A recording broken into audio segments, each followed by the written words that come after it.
I took that light, shined it down. You see all this return coming back to the face with the blue tones in the back. Love it.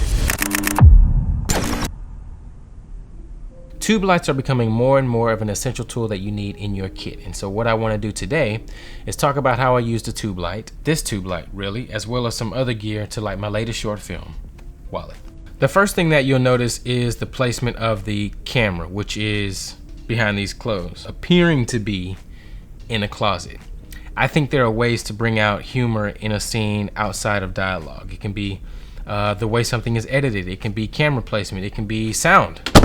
Babe, have you seen my wallet? You can use sound to bring out humor. And so essentially, that's why the camera was placed here, to help bring out the humor in the scene. But what it also does is create an interesting shot that I really like. So you have this, here, let me go back.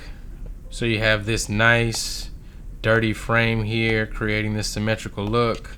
The blacks over here, and then everything else in the middle of the frame just kind of pops out. Now the ambient light that was coming into the closet, it really wasn't a closet, we just staged it to look like a closet. That light was coming from the room next door, and it was just enough light to lift these levels in this closet so that you could see something when the door was closed. The light that you see hitting my face, the top of my head, essentially lighting where all the action is, that was lit by a tube light.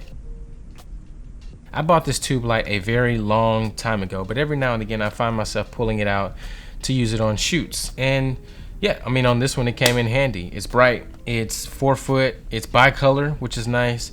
The only negative that I would say about this tube light is this. So I have to have like an extension cord tethered to the light because yeah, nobody's not getting anything done with this. So how'd this tube light come in handy? Well, originally I had a softbox rigged above the doorway.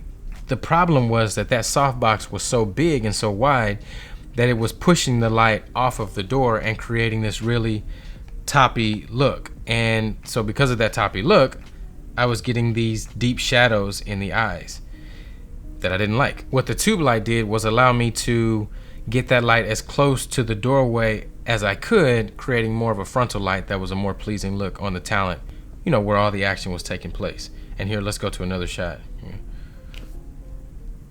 So I was able to get that light up there, which was shining down. So all of this on the shoulders, and then of course this. And then the really cool thing, which also kind of lends itself to a more pleasing look, was all the return that we got coming back from the door, filling in the dark side of the face. And then of course I flagged it off to prevent this warm light from spilling onto the rest of the room so that I can keep all these tones back here blue. The only other light that I had working in this scene was a daylight balance LED that was really used to lift the levels in the background, because without it, you know, the levels in the back would have been really, really dark. And so all of this, that light is filling in all of this back here, just bringing up the levels a little bit. This window light was also doing a lot of the heavy lifting when it came to lifting up the levels in the room. And then of course the window light looks really good, just adding some specular highlights back there. This highlight right here, all that stuff kind of helps bring up the interest in the scene. And so that's it. If you want to see the film itself, or if you want to see behind the scenes of the film, click on the links in the descriptions. Make sure you subscribe. Be blessed and inspired. I always shoot for the difference. Peace.